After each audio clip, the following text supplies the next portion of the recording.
First of all, the game in Europe is way harder than the game in the NBA. I think in NBA, if you go by the guy, you can see the help is coming. In Europe, is like if you go by the help is already there. First of all, the court is more open. It's going fast, but it's less physical. European basketball is more team basketball, more tactics basketball. So you think it's harder to score 30 points in a EuroLeague game than it is in an NBA game? Yeah, 100%. When it comes to the past decade of the NBA, one of the biggest trends, if not the biggest trend, is the rise in European and international talent. And simultaneously, as European talent has increased, offensive ratings, points per game have shot through the roof, and defense league-wide has fallen off a cliff. And this right here is a classic example of correlation not equaling causation. As contrary to what some fans say, European players aren't the reason defense is terrible in the modern era. The NBA took away aggression. They took away aggression to open up the EuroLeague. When they first started getting here, it was too rough for them. And they didn't make it. They didn't make it, right? So eventually, they softened the rules. They didn't soften the rules for the Americans. They softened the rules to open it up international. If there's one culprit to blame for bad defense, it's Adam Silver, his NBA, and the rules he's implemented. I mean, look at someone like Luka Doncic. When he was playing in the EuroLeague, what were his stats? 16 points per game, which is still pretty decent. Now, his first year in the NBA, it skyrockets to 20 points per game just like that. And by year 2, another massive jump to 28 points per game, and is a top 5 scorer, first-team All-NBA player. So how does someone like Luka Doncic, who's slow, has no real speed, athletic ability, dominate so thoroughly in the NBA? Well, it's fairly obvious. This era of the NBA and their rules benefit the offensive player much more than the 2000s or the 1990s. Now, when speaking of defense, one of the best defenders we have in the NBA is Victor Wembanyama.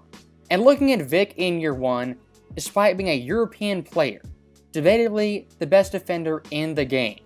As not only is he 7'4", can block shots at the rim, but pick and roll switches, can really guard 2 through 5, and if he has to guard someone's, can do it pretty effectively. And as dominant as Victor was in year 1 in the NBA, his defensive game, while still fantastic, is exponentially better in international play. And one of the reasons for that is the no 3-second rule. I'm just saying because of the rules. Yeah. Because the guy can stay. If you have a guy like, let's say, Rudy Gobert, he can stay in the paint on defense 3 seconds, however he wants. Like, just because of that rule, you can have 10 more points easily.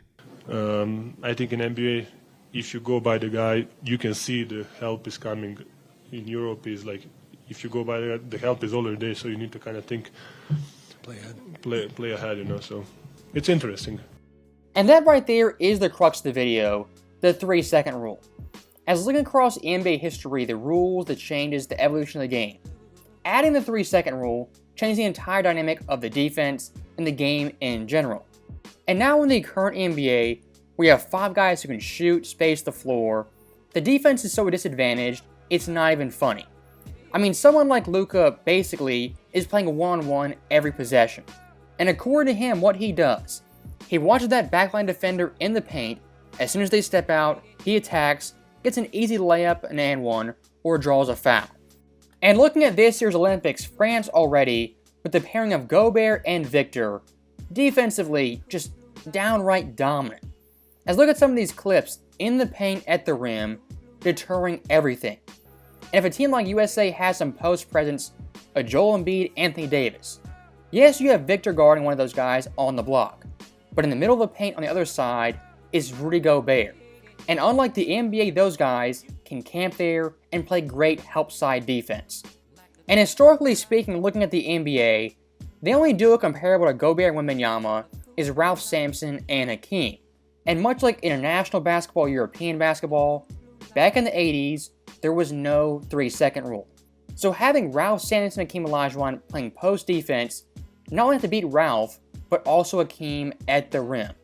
Now, looking back at the current day NBA product, Of course, there's still great defenders, rim protectors, and there's great athletes on the defensive end. But in large part due to the rule change and the tweaks of the game, those players' overall value is very much reduced. And ask guys like Victor, Giannis, Jokic, and many of them will say straight up, the defense overseas, because of the rules, it's harder to score.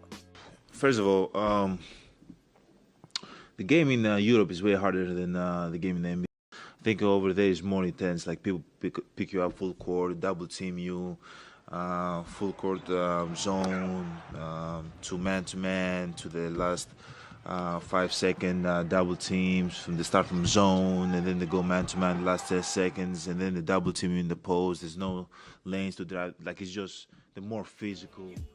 And one of the big time talking points in this year's draft was the influx of international players, most notably from France. And a lot of the current day American analysts, they started to wonder, what's happening to the homegrown talent and the best of the best being from America? And I think the answer to this, it's complicated but also pretty simple. When it comes to the top American players, how do they grow up practicing basketball and really getting involved in the game? Primarily through the AAU circuit. And AAU basketball, in my view, is the worst type of basketball. As in any given weekend, you're playing 4 or 5 games, sometimes 3 in a day. In terms of overall training getting better, playing AAU, not the route to go. If you've played AAU basketball, you know for a fact, it's more about flash, highlights, instead of fundamentals, and playing the game the right way. The goal of AAU basketball in essence is to showcase your individual skills, not win games as a team. Now contrast that with overseas basketball, where they have legit camps, organizations that train you from day one on fundamentals, individual skills, as well as team skills. In America, what that used to be is a thing we called college basketball, the NCAA. Looking at some of the best players of all time, a guy like Jordan, college 3 years, Hakeem 3 years, Bird 3 years, Magic 2 years, Duncan a full 4 years, and Patrick Ewing also 4 straight years of college basketball. Those guys right there were pillars of the 80s and 90s, and they went to college for 2, 3, sometimes even 4 years. And the biggest problem with AAU basketball and college is that nowadays, it's a stepping stone to the NBA, and you bypass your entire journey of becoming a better all-around basketball player at high school and in college. Take someone like Dennis Smith, for example. This guy in high school was a 5-star prospect, got millions of views, millions of clicks, off sheer athletic ability. And of course, when he went to college, 1 year NC State, the team was awful, he put up decent numbers. Was he a ready-made NBA prospect ready for the league? Of course not. But still declared for the draft, got drafted by Dallas as a lottery pick. Then, 1 year later, Dennis Smith Jr., after a solid rookie year, gets outshined by Luka Doncic, who as an athlete is far inferior. But fundamental-wise, Luka Doncic, the much better player. Derrick Rose back in 2018 had a quote that always stuck with me. He said back in his Minnesota days, he was a better basketball player than he was in 2011 with the Bulls. And you might say, how's that the case? D Rose in 2011 was the MVP, 25 points per game, had a ridiculous bounce. And while all that is true, Derrick Rose is a basketball player, a well-rounded player, much better in Minnesota than in Chicago. As of course, after losing his bounce, his speed, his burst, had to hone his fundamentals, his skills, and specifically his shooting. And one last thing I will say regarding Europe versus the USA, in terms of bar-for-bar talent, the top cream of the crop, it is pretty much neck and neck. As looking at the best NBA players, most likely it's 1 Jokic, 2 Giannis, 3 Luka. All 3 guys, European talents.